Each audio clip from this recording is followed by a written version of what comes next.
Welcome to Bible Echo Genesis 34. In this chapter, the story takes a deeply troubling turn for Jacob's family.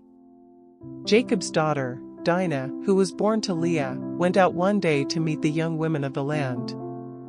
She wanted to see what life was like outside her family's camp, perhaps out of curiosity or a desire for friendship. But while she was out, a young prince named Shechem, son of Hamor the Hivite, saw Dinah.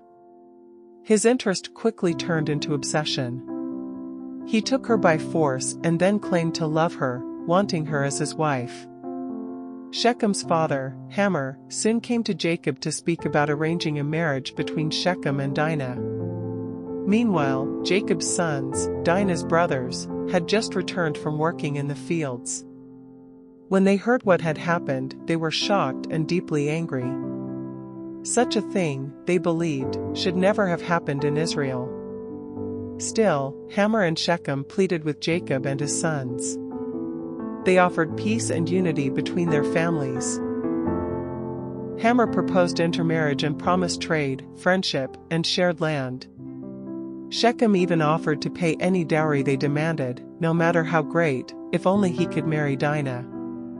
But Jacob's sons were not planning to agree in good faith. Hurt and angry, they responded with a deceitful proposal. They told Hamor and Shechem that they could only allow Dinah to marry if every male in their city was circumcised, as was the custom in their family. Hamor and Shechem accepted the condition, eager to seal the marriage.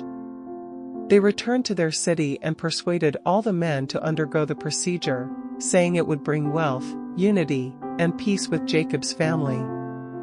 3 days later, when all the men in the city were in great pain and unable to defend themselves, Dinah's brothers Simeon and Levi took matters into their own hands. They entered the city with swords and struck down every male, including Hamor and Shechem. They rescued Dinah and brought her home. After the slaughter, the other sons of Jacob raided the city. They took sheep, cattle, possessions, and even the women and children. It was a complete plundering. But Jacob was furious. He told Simeon and Levi that their actions had brought great danger upon the entire family. Their violence might cause neighboring tribes to unite against them, and since Jacob's family was still small, it could mean total destruction.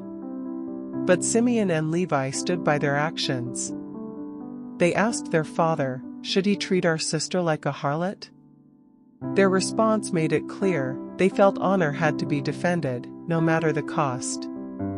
This chapter reveals a complex struggle between justice, revenge, honor, and consequences.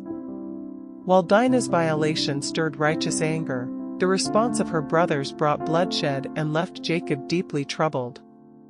The story serves as a reminder of how unresolved pain and unchecked vengeance can lead to greater suffering. Thank you for watching Bible Echo.